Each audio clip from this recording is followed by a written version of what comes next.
we are looking at different natural resources, techniques, things we can do to help with waking up from intense dreams, whether they're super scary or just really intense, heavy, getting into that really deep REM state, and then like startling awake and having different sleep quality issues throughout the night, as well as an overall feeling of exhaustion and just not getting enough good quality sleep. So even if you're in bed longer and sleeping, the actual quality isn't as good, and it's plagued with deep, troubling or intense dreams. There's a lot of different things we can do. I'm trying to summarize in the simplest fashion, also as well as the most effective from my experience and just kind of across the board simplicity. First off, we want to look at Bach flowers. Those are always, for me, the easiest, simplest go tos, and also seem to be the most powerful and effective across the board, especially for getting in that internal state. So we're going to look at rock rose, which is specifically for terror visual graphic nightmares, especially used for children when they have troubling nightmares or just wake up and can't get back to sleep or just in such a kind of troubled state. That's the go-to Bach flower essence for that. That's rock rose. So there's also aspen, which is for unknown fears, kind of a general sense of dread as well. Elm for overwhelm.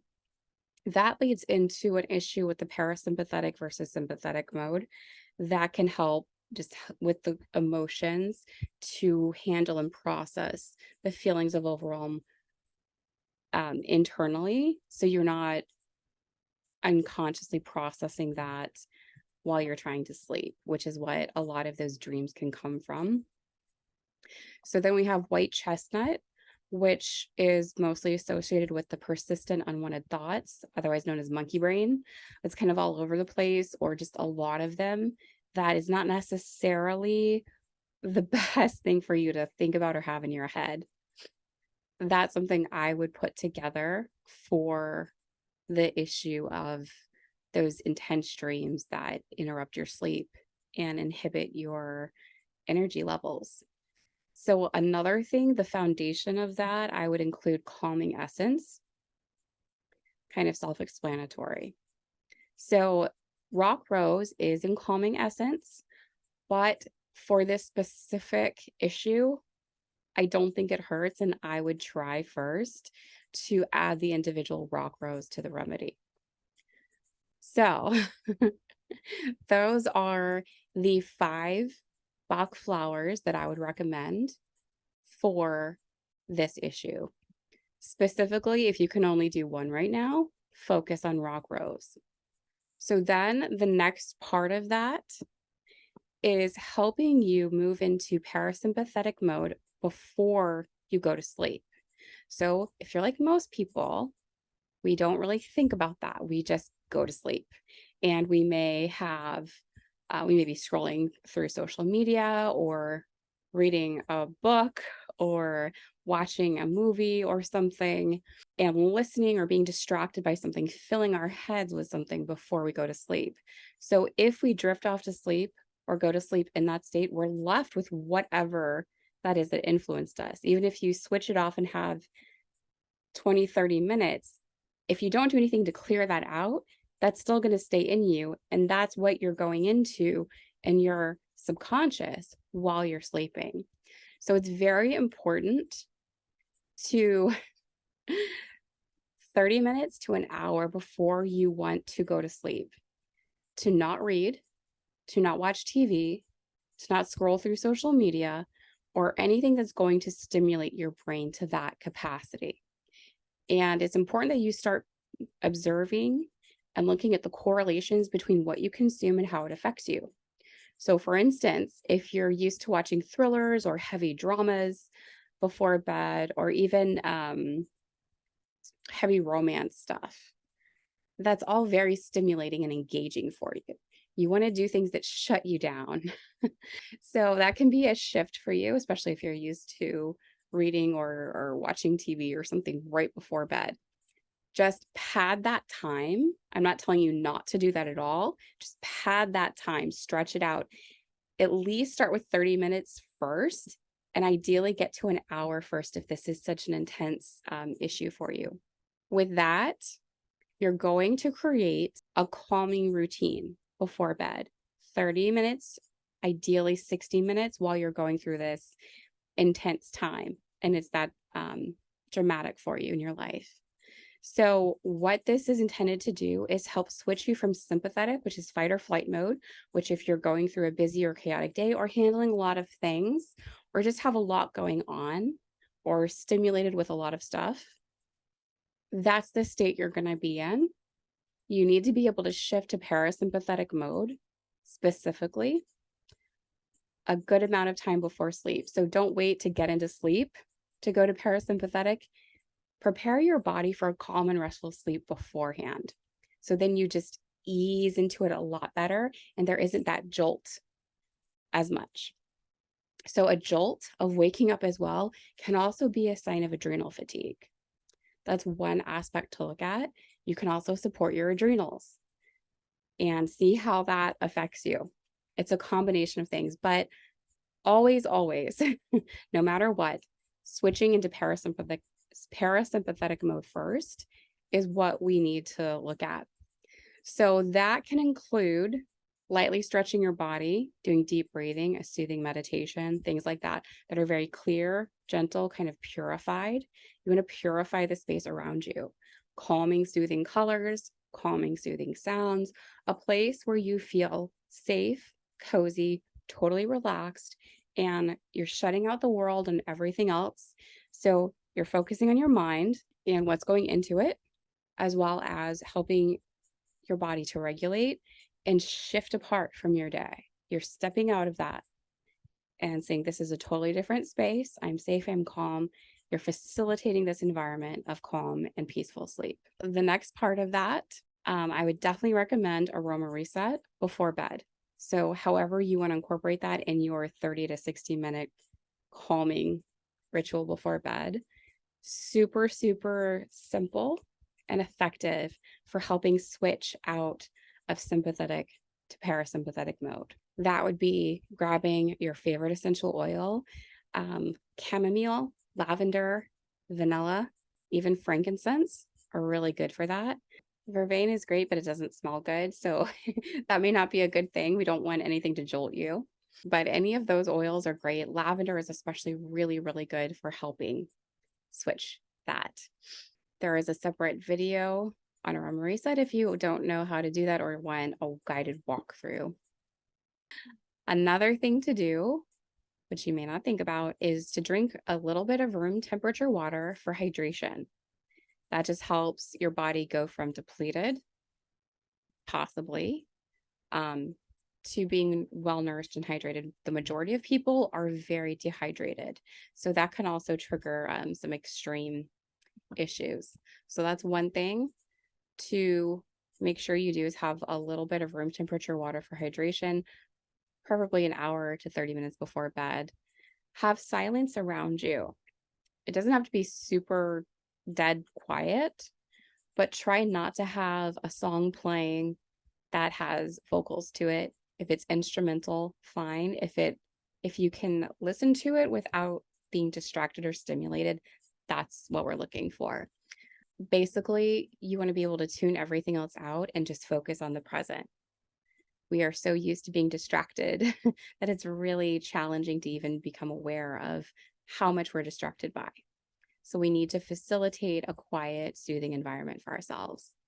Also, cooling your body helps to get into that sleep mode and helps to calm and slow everything down faster. So if you can start that, just removing layers of clothing, don't wear sheets, don't move around, be too active, wet yourself with a little bit of cool water, whatever you need to do to cool yourself off and start lowering your body temperature. Become more aware of your body movements and practice slower movements. So don't jump up and rush to something. Intentionally go a little bit slower and then a little bit slower. And it may sound very challenging for you and may seem silly to do, but it's part of that slowing down, process to help you move from on the go sympathetic mode to slowing down, calm, parasympathetic mode. So definitely do not be on your cell phone. An hour before bed, shut it off, put it away. If you use it as an alarm, great, do it in that hour before bed. So no to-do lists or anything other than the calm relaxation and the sacred space you're creating for yourself before sleep.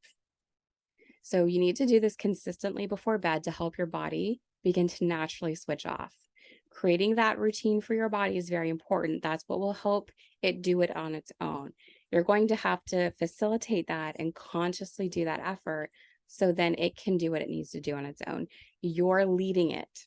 So also note that during this time, you may be experiencing more sensitivities to external stimulation, and become aware of what you are filling your mind with beforehand. So the news, movies, radio, talking with your friends, etc. If it's like heavy stuff, try a mental detox. Keep it all light and more positive for a time, gentle, to better allow your subconscious to relax, especially if you tend to be more of an empath, more susceptible to people's feelings, thoughts, emotions. You need to extra safeguard your own space with more gentle, positive, easygoing things. So another thing is to do a brain dump. And just to clarify, on a piece of paper, you're just taking whatever thoughts are in your head and just dumping it all out on paper with no criticisms, no judgment. You're not even really reading it or thinking about it. You're just spewing it all out on paper so it's out of you. So what that does is it helps get out all the unwanted mental chatter and the feelings of urgency for things going on. All the things you're telling yourself, oh, I have to remember. I wonder about this. I wonder about that.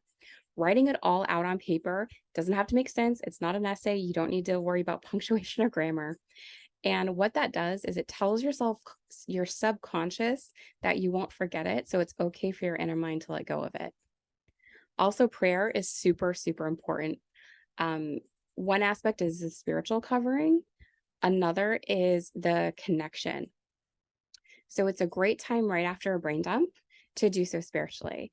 That's a great time to cast all your cares on God, as well as ask for protection from the enemy and for calm and restful sleep and whatever else is going on with you. That's what I like to do, and it's a good sequence of things. Another thing is to ask for any insight as to why you are experiencing this and what to do about it. I always go straight to the source. That's my best recommendation always for anything. There's a vital importance to look at the spiritual as well as the physical because they often work together. Another thing is to check your stress levels. Is there anything repeating in your brain, anything big or overwhelming, or causing any form of stress for you? Find ways to practically deal with this to help reduce the inner rumination and alert mode it's putting on your body. Be consistent. It may take time to begin to experience the differences, and be patient with yourself and your body. It takes time. For supplements, look into ashwagandha as an adaptogen and relaxer, as well as magnesium levels for calm and soothing before bed. Avoid use of over-the-counter melatonin or sleep aids as they can hijack the body and make symptoms worse. Always go for natural. You need to naturally create a conducive environment rather than an externally forced one to see more positive and lasting results. So I will share a link on my favorite supplements for that I use and swear by. Also, another overlooked thing that's super simple and can easily be found anywhere, organic tart cherry juice. Taking just 1 cup in the morning and 1 cup 1 to 2 hours before bed has been shown to improve sleep time and quality. It has phytochemicals, which help the body naturally produce melatonin. Again, we're looking at the natural production of melatonin, not an external introduction of melatonin. So you're going to need to observe and adjust the quantity based on how your body reacts to it, and then just adjust that dosage accordingly. So maybe 1 to 2 cups a day is too much. So just reduce it to half a cup or increase a little more. That's something you're going to have to do for yourself. I can't tell you that. So another cool thing about this is that it also contains anti-inflammatory properties and can help the immune system, which makes it super beneficial for your overall health as well, which in turn may also help promote better sleep, help the endocrine system, So many different things. So those are the top recommendations. Also, it's a lot, but it's super simple to incorporate those into your routine. So start small, but start with that routine. Pick one thing and add to it each week until you get to that better place if it's overwhelming for you now.